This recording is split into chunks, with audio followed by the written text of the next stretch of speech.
تم ایسے خداؤں کی پرستش کرتے ہو جو بات ہی نہیں کر سکتے.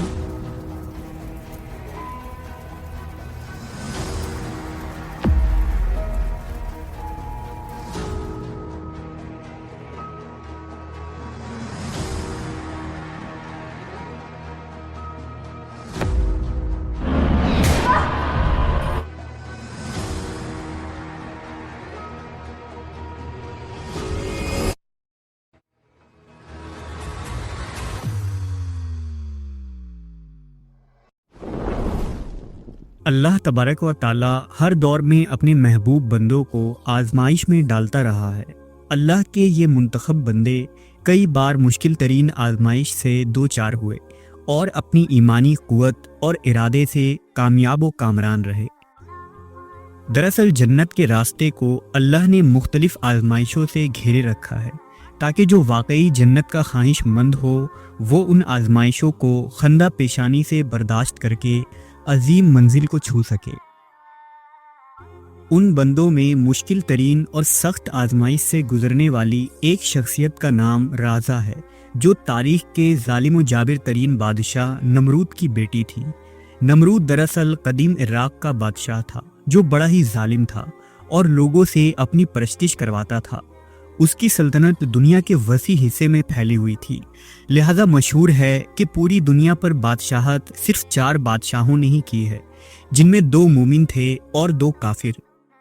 حضرت سلیمان علیہ السلام اور حضرت ذوالقرنین مومن تھے جبکہ بخت نصر اور نمرود کافر تھا. لوگ نمرود کے خوف سے لرزتے تھے. عراق کے لوگ مختلف دیوی دیوتاؤں کی عبادت کیا کرتے تھے جنہیں وہ چاند، ستارے اور سورج کی طرف منسوب کیا کرتے، اور ان میں سب سے بڑا نمرود کو مانا جاتا تھا.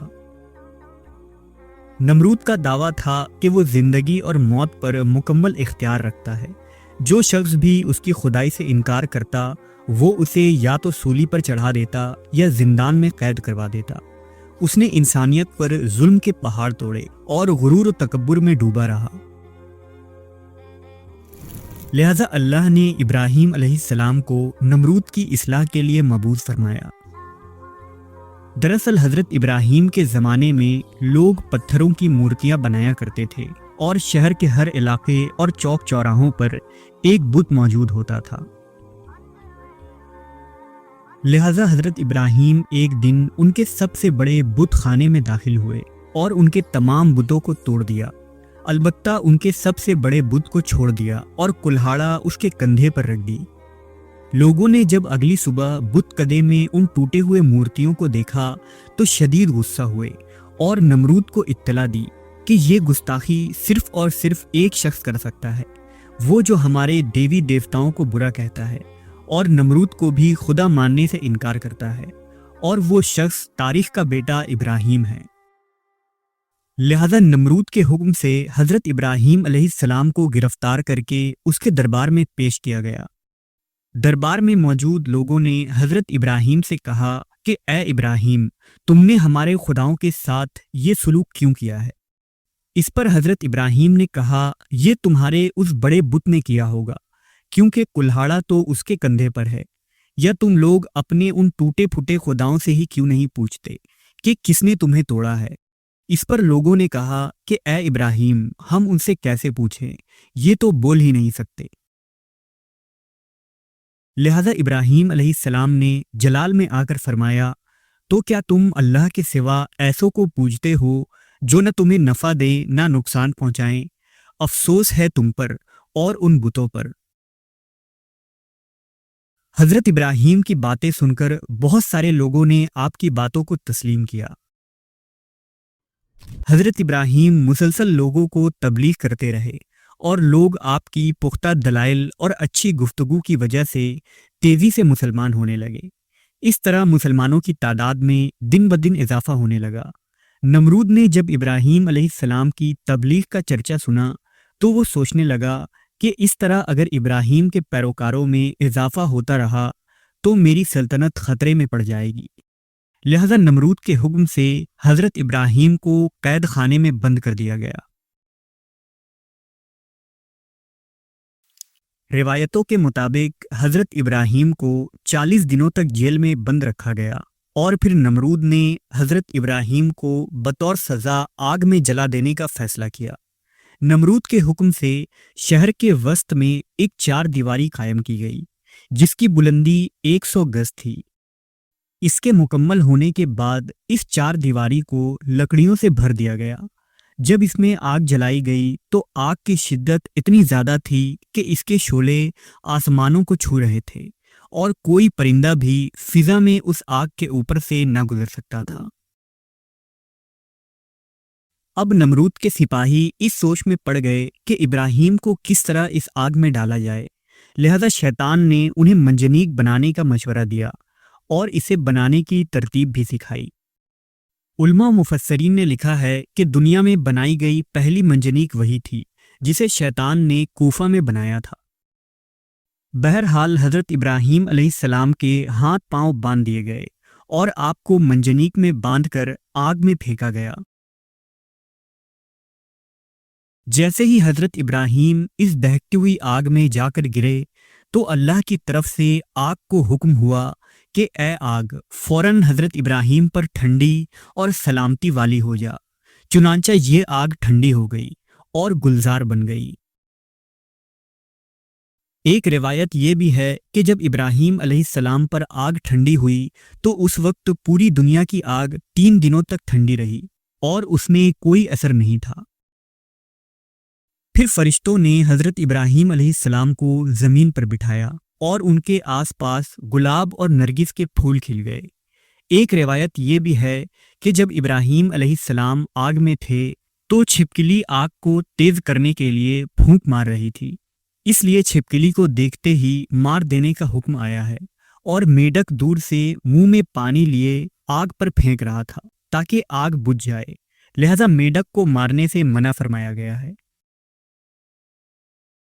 بہرحال جب نمرود نے ایک بلند مینار پر چڑھ کر آپ کو دیکھا تو حیران رہ گیا کہ ابراہیم پھولوں پر بیٹھے اللہ کی حمد کر رہے ہیں اور آپ کے گرد آگ بجھ گئی ہے۔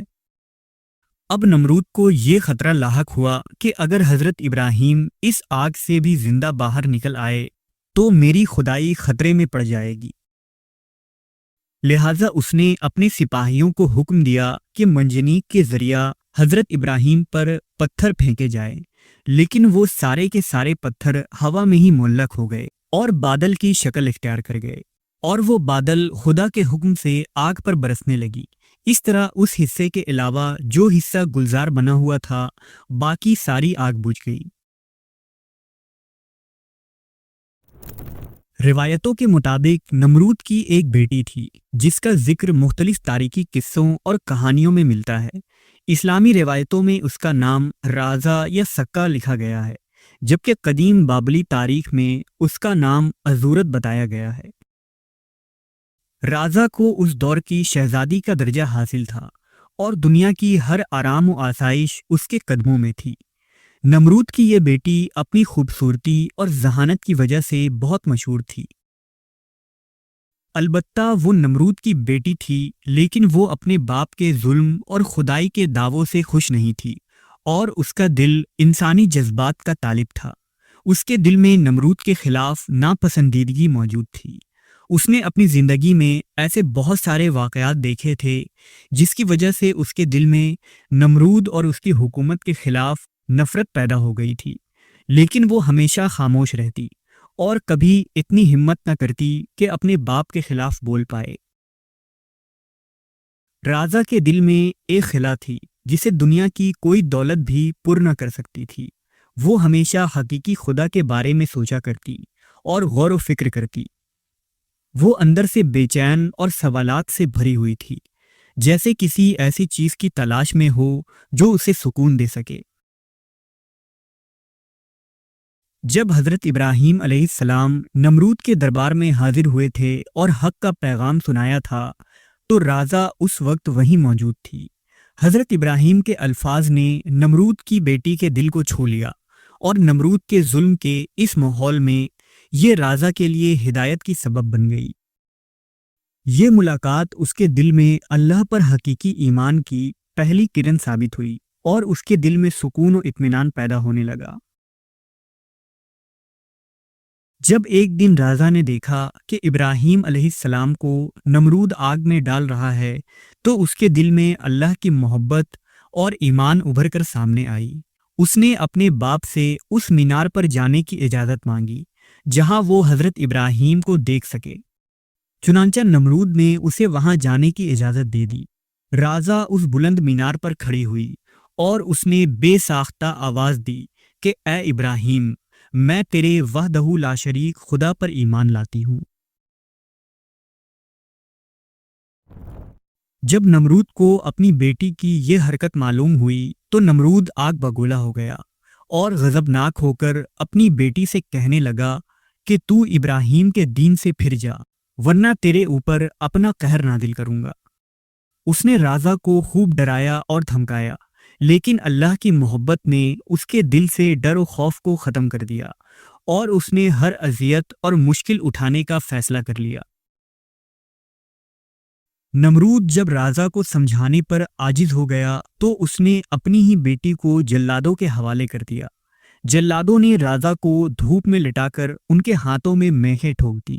راجا نے اس تکلیف میں اپنے رب کو پکارا، لہذا اللہ نے جبرائیل علیہ السلام کو حکم دیا کہ میری اس بندی کو صحیح و سلامت ابراہیم تک پہنچا دو۔ لہذا جبرائیل نے راجا کو حضرت ابراہیم کی خدمت میں پہنچا دیا۔ ابراہیم علیہ السلام اپنے گھر والوں اور راجا کو لے کر شہر بابل سے ہجرت کر گئے اور کنعان میں جا بسے۔ ابراہیم علیہ السلام کی ایک کنیز قطورہ سے آپ کے ایک بیٹے مدین تھے۔ ابراہیم علیہ السلام نے راجا کی شادی اپنے بیٹے مدین کے ساتھ کر دی۔ اللہ نے مدین کی نسل میں خوب برکت دی اور ان کی نسل خوب پھلی پھولی، جسے بنو قطورہ کہا جاتا ہے، اور اس خاندان میں بہت سارے انبیاء اکرام پیدا ہوئے۔ نمرود کی بیٹی کا یہ قصہ مضبوط ایمان کی ایک مثال ہے، جس نے حکومت اور عیش و عشرت کو ٹھکرا کر خدائے وحدہ لا شریک پر ایمان لانے کا فیصلہ کیا، باوجود اس کے کہ اسے معلوم تھا کہ ایمان کی یہ راہ مشکل اور اذیتوں سے بھری ہے، لیکن اسے اللہ پر کامل یقین اور بھروسہ تھا۔ یہ کہانی ہمیں سکھاتی ہے کہ ایمان کی طاقت دنیا کی ہر طاقت سے بڑی ہے۔ راجا کے اس کامل یقین اور پختہ ایمانی نے اسے بلند درجہ پر فائز کیا اور ان کی زندگی اہل ایمان کے لیے ایک مثال بن گئی کہ حقیقی ایمان میں دنیاوی آسائش محض ایک دکھاوا ہے جس کی کوئی حیثیت نہیں ہے۔ روایتوں کے مطابق راجا نے اپنی آخری سانسیں بھی اللہ کے ذکر میں گزاری۔